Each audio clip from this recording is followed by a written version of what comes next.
Hey all, it's Paul from Drums and Rums, the Backbeats Meets Spirits. We've got a little different podcast this evening, today, or whatever time you're listening to it.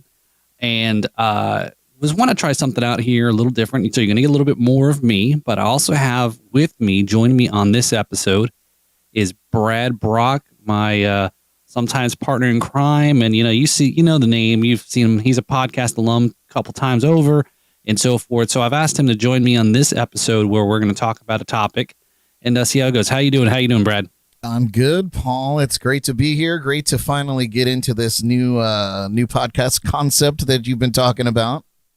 Yeah. So this is as listeners, this is something that Brad and I have been talking about. And again, I forgot to mention, if you don't know Brad and you don't know the song that we start off the podcast with, this is the man behind it, right?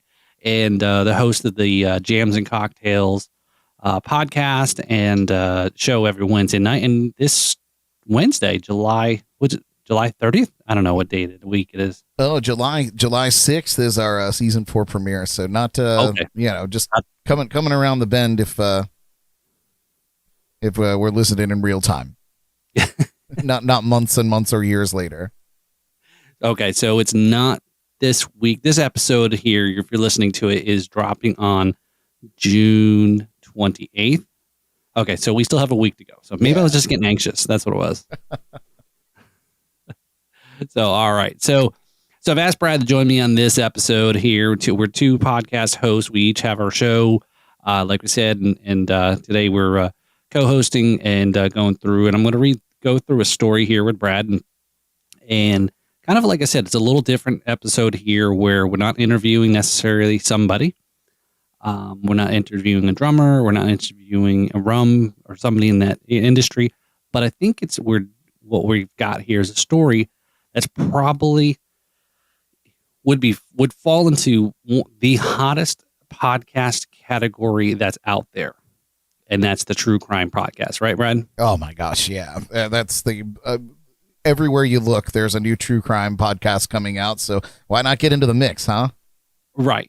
So we've been working on some ideas, and then what this one is a little run through for us. So hopefully, you're seeing a little glimpse into something that's going to be coming here. We're going to be working on shortly. So thank you for listening to this podcast, because you're going to get a little sneak peek of what's going to be coming down the road here on a potential new podcast, maybe, or something to that effect. So let's go ahead and let's get right into it here. So let's just sit back here, and got a story here that's an interesting, where it involves somebody getting killed. It does involve a drummer. And this took place over 50 years ago. Okay. So yeah, you got to really think back here 50 years ago. So we're talking the 60s, 70s time frame era, etc. So everyone pretty much knows the name Keith Moon. Now, unfortunately, he died pretty young, and he was definitely a character. And then if you don't know, he was also the drummer for The Who. So again, huge band. I mean, again, right, Brad? You're thinking back in the 60s, that time frame, the Beatles, the Stones, all those British invasion music, right? Yeah, but nobody was throwing theatrics around like The Who were back then. Oh, for sure. And that's why he got the nickname Moon the Loon. That's all his crazy antics, right? Yep. So as Keith was known as a wild man, as we were just talking about there, on and off the drum kit, Keith was also a big practical joker. So if you are were born, if you're older than 50 or something to that effect, I'm not quite there yet, but at least I do know that this particular instance where, just to give you a little background on who Keith Moon is, if you don't know who he is. So they had performed on a show in 1967 on the Smothers Brothers show. And this was a variety show. So very similar to watching a Jimmy Fallon or, any of those types of shows that are on today. And they had a penchant for destroying all their instruments and breaking their guitars and, the whole band just trashing all their instruments. And the one big thing that the finale of their biggest song, right, was My Generation. That's their biggest. Would you disagree with that? I think that is definitely up there, if not the most notable song in their right. in their catalog. Except from the song from all the CSI shows, right? Well, yeah, but I feel like that's only because that's what we get to hear now. And even then, I think that was like 20 years ago. Yeah, right. Yeah, that's true.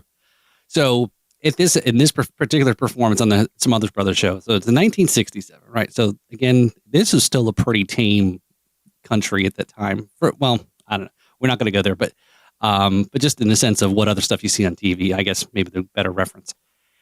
And what the plan was, they had a big explosion at the end, and like they normally do at the end of the song.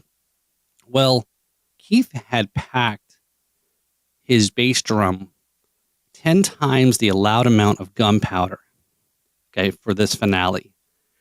And when they got to the end of the song, the drum just didn't like make a big, puff of smoke or whatever. I mean, the thing fucking exploded.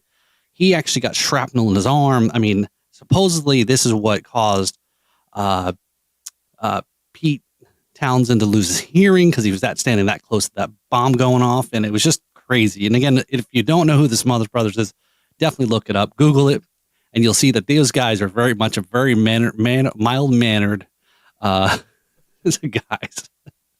They were certainly not expecting that kind of a climax at the end of a show. Yeah. And a little of the controversy too, that did actually censor out some of the lyrics that CBS had them. But anyway, so we're kind of going, again, I'm just trying to give you a little background on who Keith Moon was, right? So another big thing about Keith was he suffered from alcohol addiction. And, he's the life of the party, the jokester, the prankster, all that stuff. Again, you're a rock star.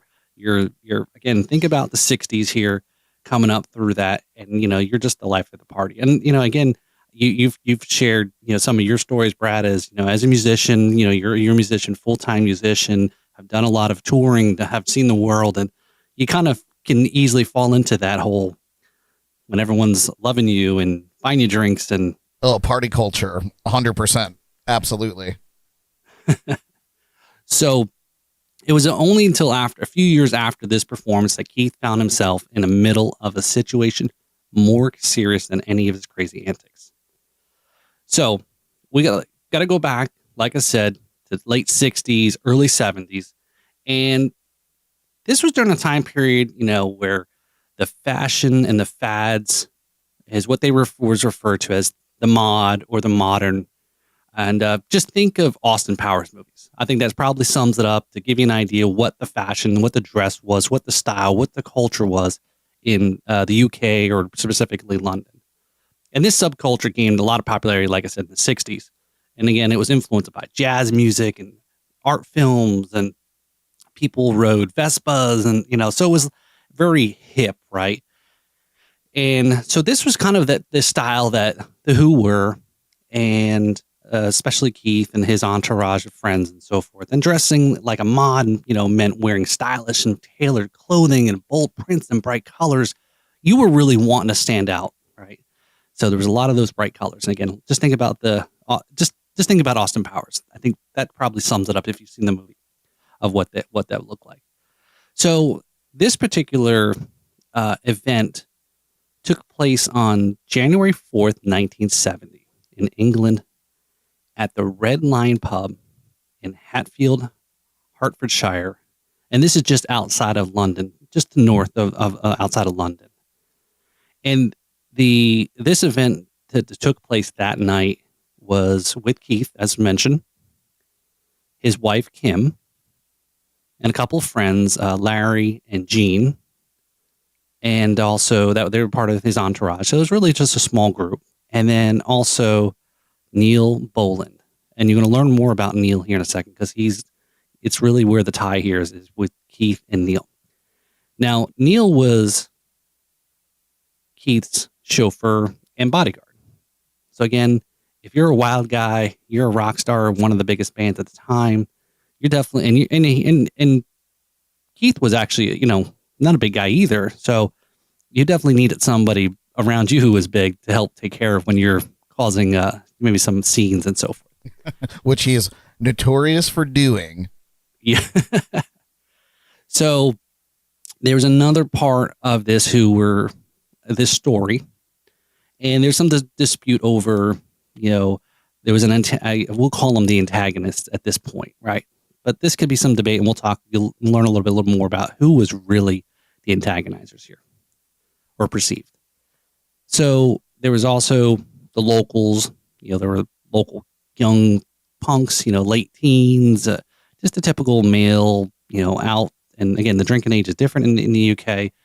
And, also there was allegedly they were skinheads. And, so there's a lot of, again, 1970.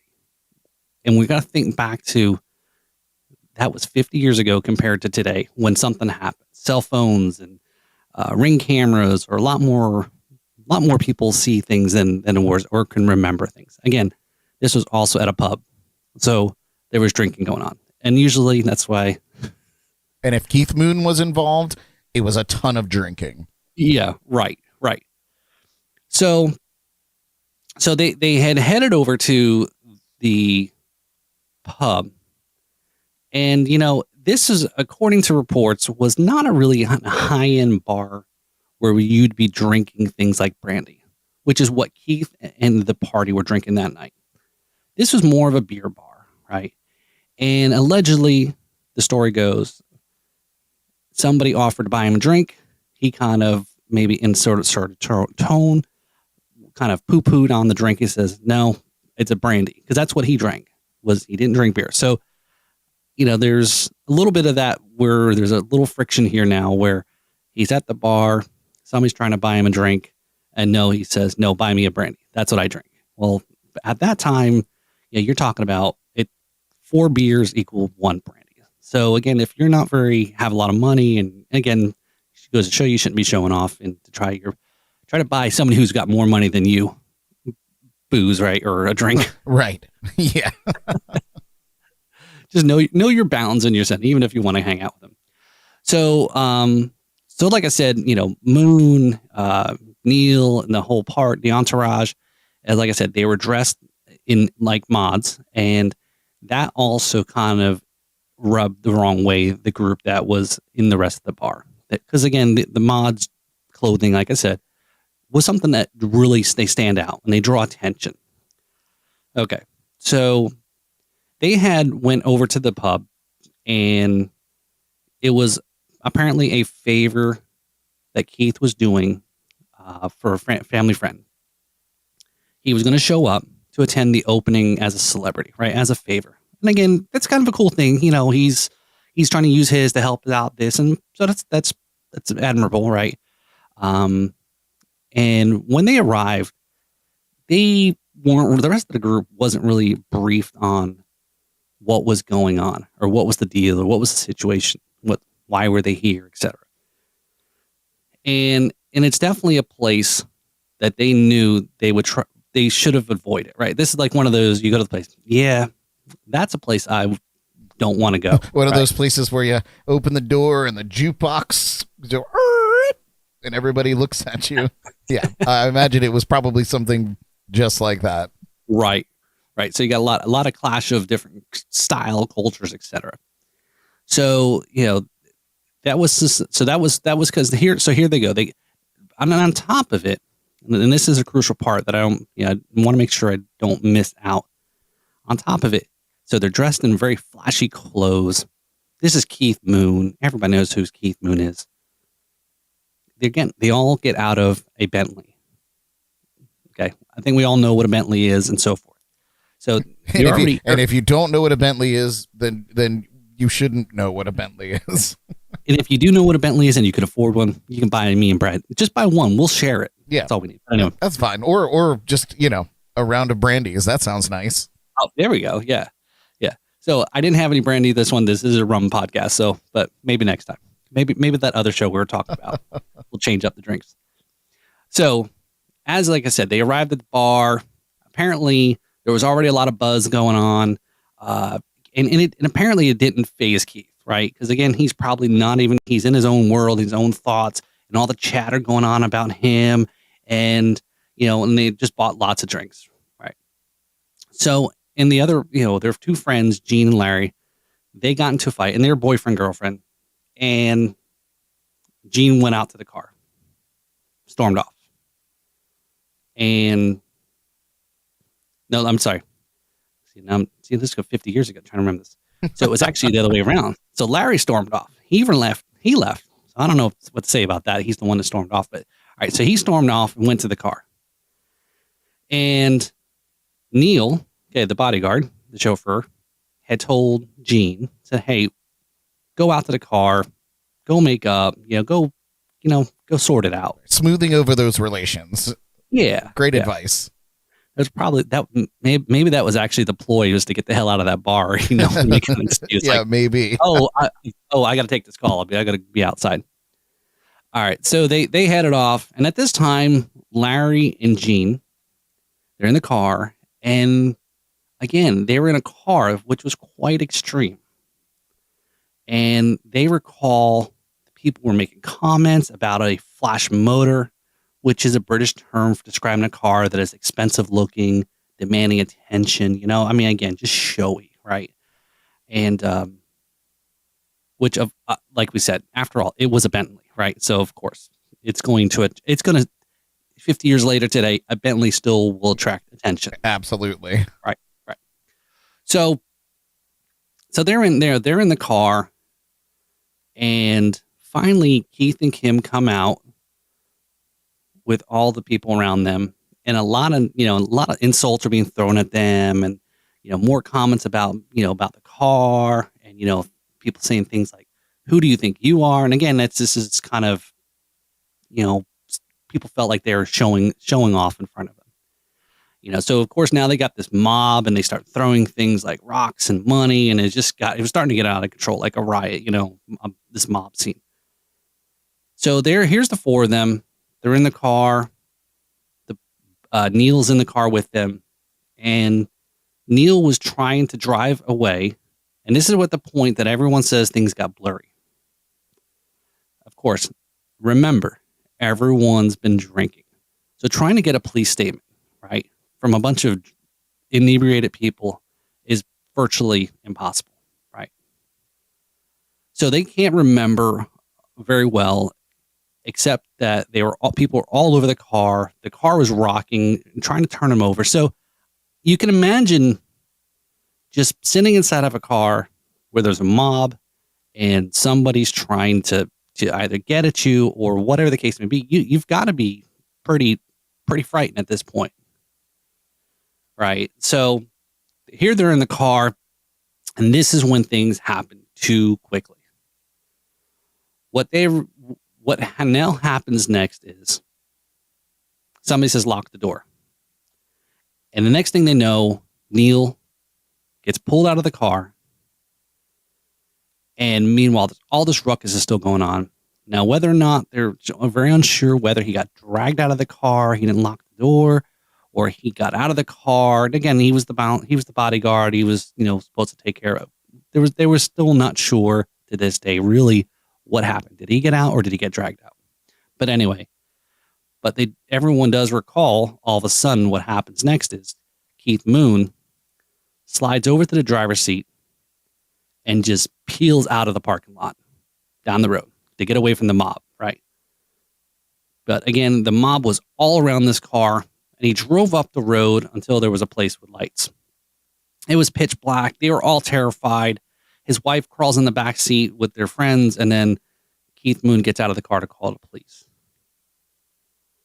And that's when another car pulled up in front of them, and there was a man that gets out and is shouting, "There's somebody under the car."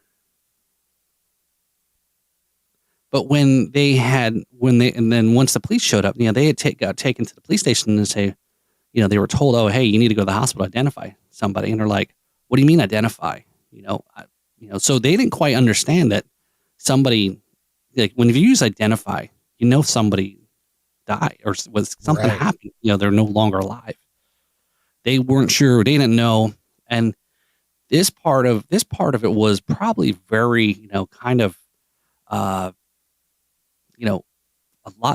lot of going on, a lot of people drunk. And so what had turned out that somehow Neil Boland had somehow ended up underneath the Bentley when Moon drove away from the pub. And unfortunately, Unfortunately, no one in the car noticed. Okay. And Neil was dragged the entire 100 yards down the road. And perhaps the most gruesome and devastating detail of the whole ordeal was when Keith Moon reached underneath the car for Boland and he pulled out his brains. Ugh. Okay. Yeah. Terrifying. Oh my gosh. Okay. Can you imagine just kind of reaching to try to find out what's. So apparently what had happened was Neil's head had just been utterly crushed by the car and he was dead. He was declared dead on arrival at the hospital. So that's why they're like, what do you mean, identify? Because, that means somebody's no longer, dead or whatnot. So they get, they're down in the station and then they were taken to another station and really the word hadn't kind of got out yet. And again, as you may know, that UK press is pretty brutal. And again, this is the 70s, no internet, no cable news networks, but still the, UK press has always been pretty rough. So the Boland family comes out of the police station. At this point, nobody's pointing fingers yet because there were still a lot of things to figure out, sort out all the details. Next morning, the reporters were everywhere. So the little bit of the irony, is a little bit morbid irony, I guess you can call it. Neil was run over by the car he was hired to drive.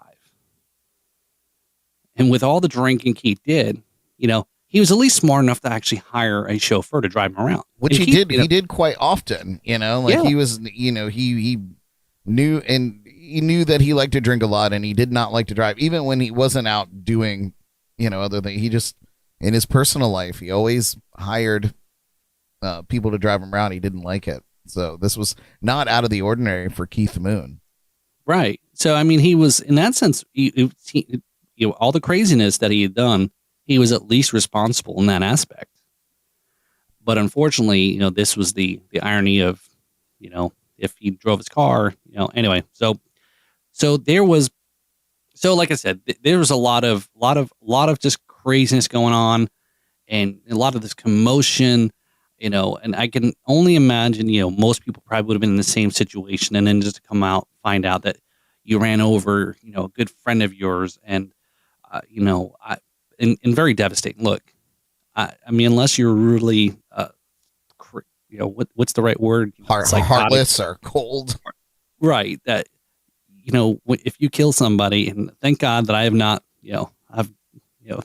I've not had to experience that, but it's just, it's a real toll on somebody to, if you accidentally or whatever the case may be. Right. So, all right. So where does things go from here? Okay. So Neil's dead, ran over by a good friend of his.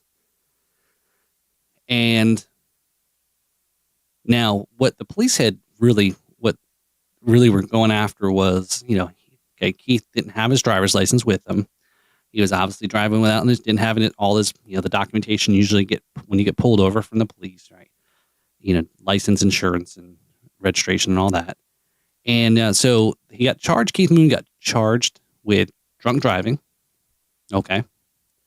Driving without a license. Driving without insurance. But the court wiped all three charges and ruled the death an accident. So Keith was exonerated of drunk driving charges. And as the headlines in the April 30th, 1970 Rolling Stone magazine titled the article, Keith Moon gets off easy.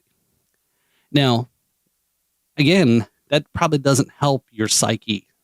People think that, you got away with murder, right? Which is, I guess, it's premeditated, right? Murder's got to be premeditated. Right. This would be like a modern day manslaughter charge of some sort, Right.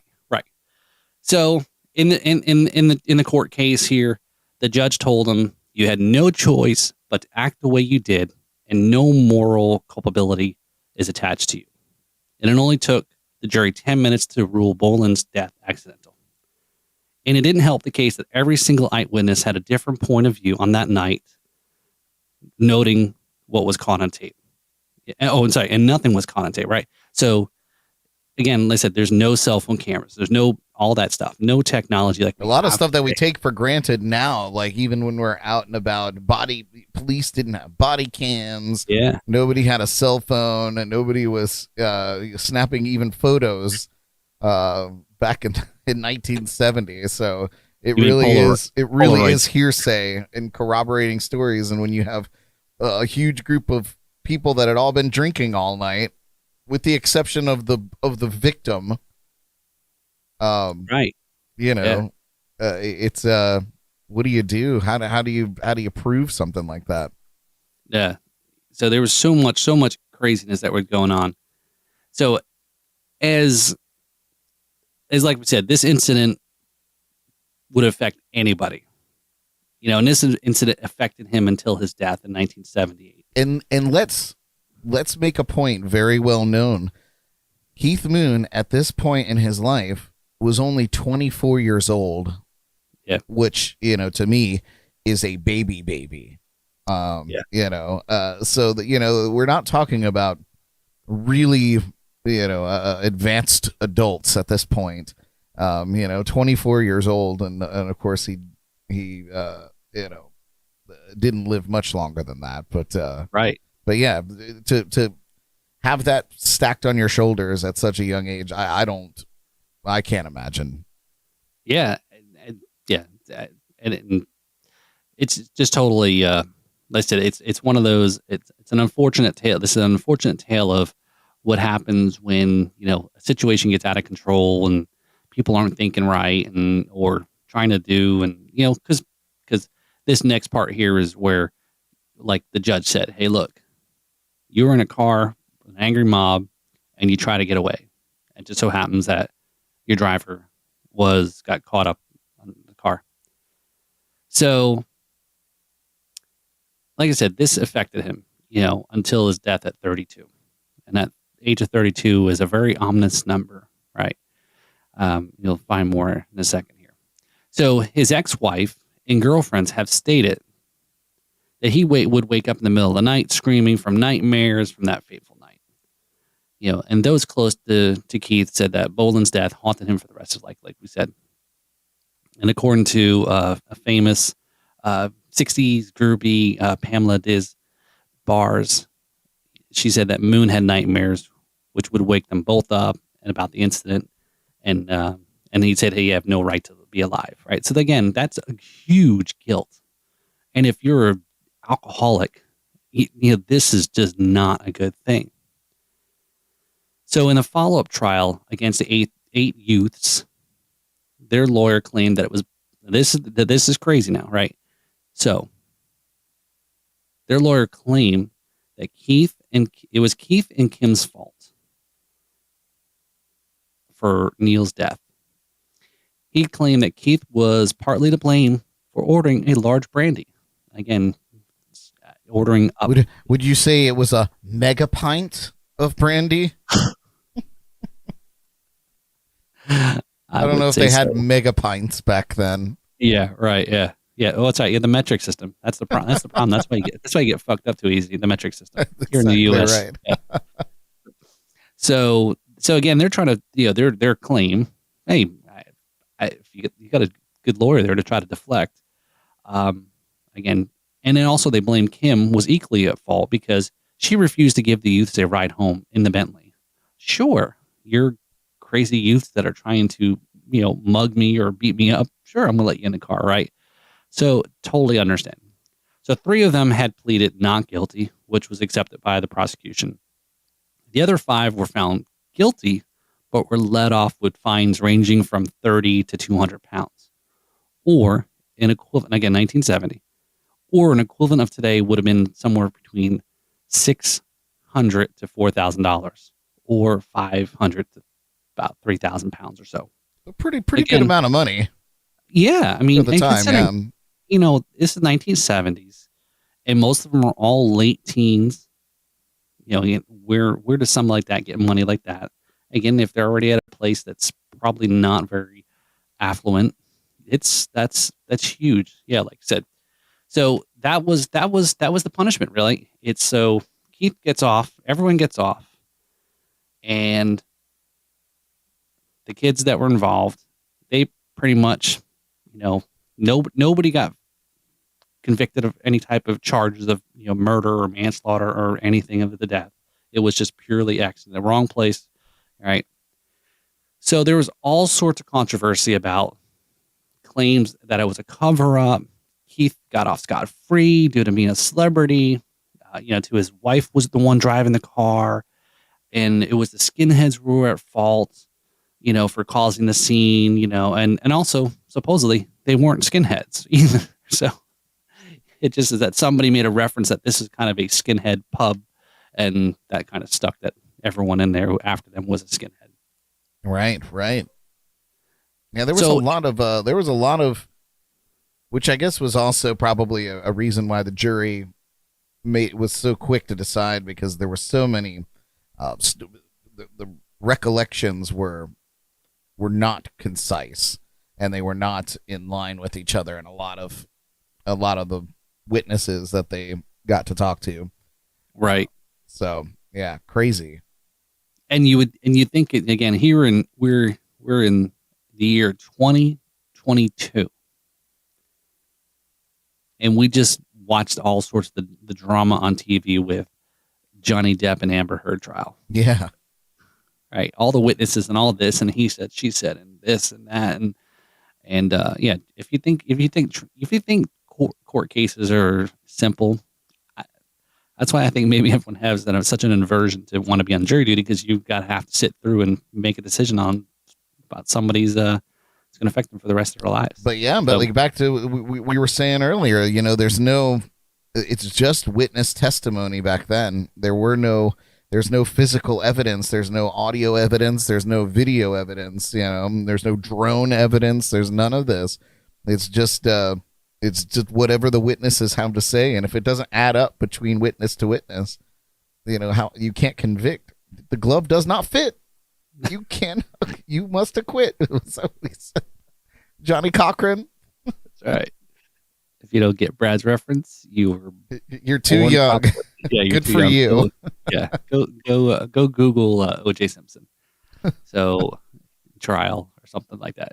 But yeah, so yeah. That just got to be really difficult. And again, it didn't. There's a lot more information out there about Neil's family, and they never got over it. They never got closure. They never got, again, there was a lot of missing pieces that just didn't quite add up or didn't quite fit, and it still to this day never really sat with him. But so again, we fast forward now about 8 years later, and like Brad said, Keith was 24, right? There's, hell, I still do stupid things, and I'm not 24. We won't say how old we are, Paul, but we're not 24 anymore. Yeah, we're not 24. This is the guessing game. But in 1978, so, and by this time, Keith had separated from his wife Kim, and they had divorced. And again, that's a whole nother story, but. So Keith, there's some irony here, right? More of a twist.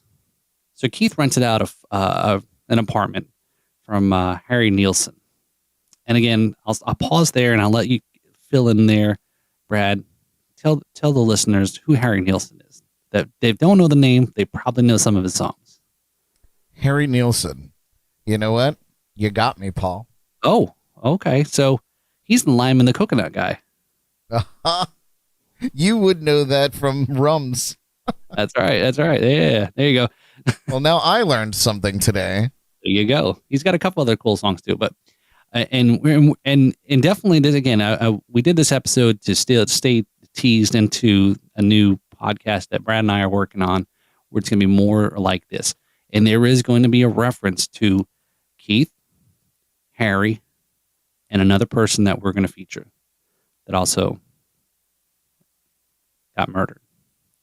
So stay tuned for that. All right. So anyway, so he rents this apartment from Harry, and he looked to get sober. But 4 years earlier, here's the craziness. 4 years earlier, so 1974, Cass Elliott of the Mamas and Papas died in the same apartment.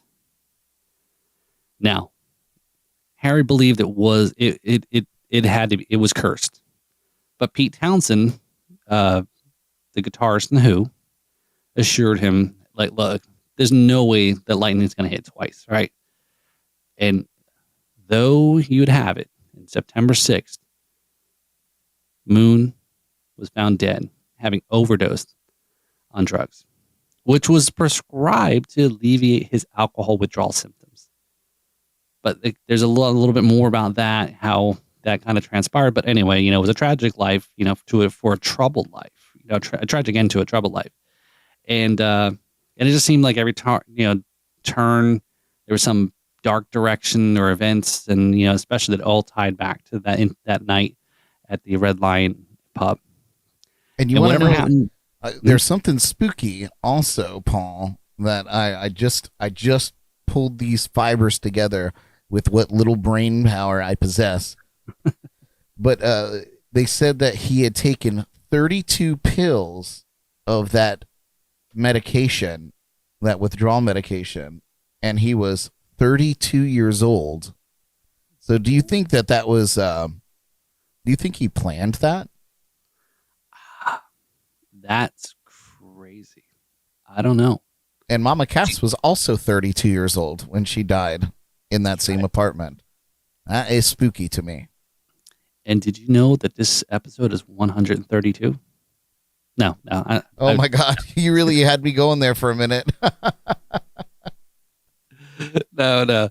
So no, I did not know that as far as how many he took. So I'm sure that was probably over the allotment of what he was supposed to prescribe. I would say probably by quite a bit. Quite a bit, yeah.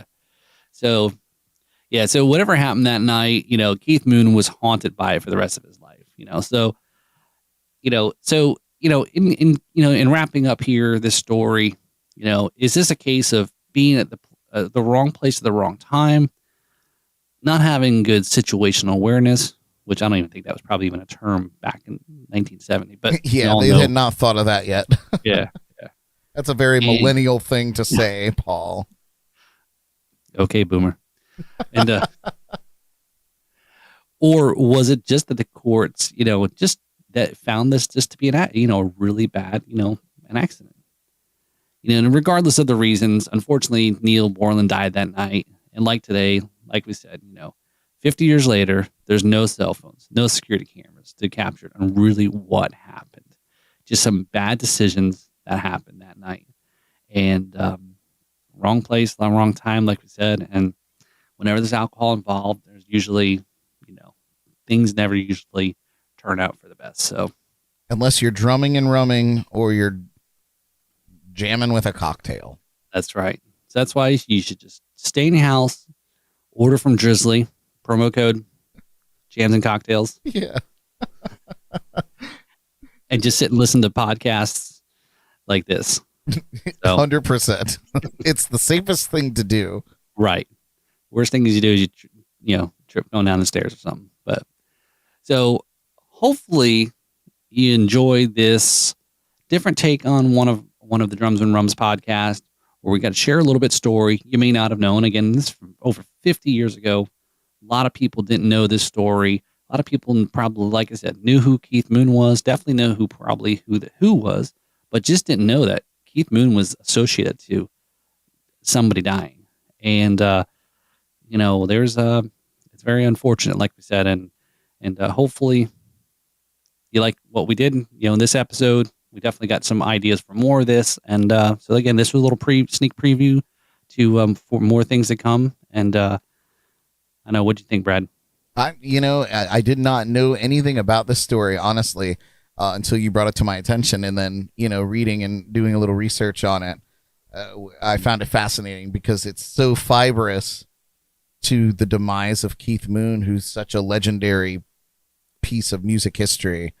And that this one incident is what led him ultimately to essentially taking his own life.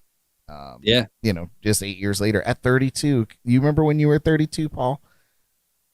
No. Me either.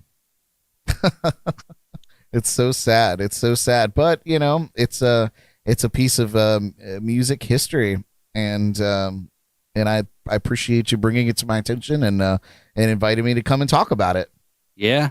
No, thanks for coming on, and definitely great to share a little story, and hopefully everyone kind of enjoyed this little podcast here in a little different, not an interview, but definitely got to tell a little story here, something about history. You got water cooler conversation now, except everyone works remote now, so I guess you're talking to your cat at the coffee machine. There you go. So definitely, I appreciate you listening to this podcast. Definitely check out all the other episodes. Go over to Apple, go give us a rating, go give us a review, share it, like all this, listen to the other ones. We keep trying to come up with some different ideas, different people to talk to, different concepts, different just content that I find interesting, and I hope you do too, where it's informative and education or informative and entertaining. That's it, right? There you go. What we say. Yeah, we say something like that, right? And so definitely go follow all the socials over there, and all that, where to go. And then this video, also version of this, will be posted up on YouTube. And then also want to make sure we give some shout outs there for Brad too. So what do you got there, Brad? Let's tell the folks. Yeah. If you're listening to this relatively soon, the Jams and Cocktails podcast will be launching into its 4th season starting on July 6th, 2022. We've got all kinds of fun stuff. We do the shows live. We broadcast through YouTube and Facebook, so you can go to youtube.com/Jams and Cocktails podcast, or you can find us on Facebook and set your alarms for Wednesdays at 8 and have some drinks with us. We interview local Florida musicians, and we do some crazy viral TikTok challenges and all kinds of other fun stuff. So it's if you like morning talk radio, you may very well enjoy our show. So we'll see you there. All right. Very good. All right. Like I said, stay tuned. We won't spill the beans just yet, but Brad and I got more to come. We got some real big plans coming up here. So again, I'm Paul, the Backbeats Meets Spirits. Thank you, Brad, for joining me. Thank you. Have a great night. Cheers, y'all.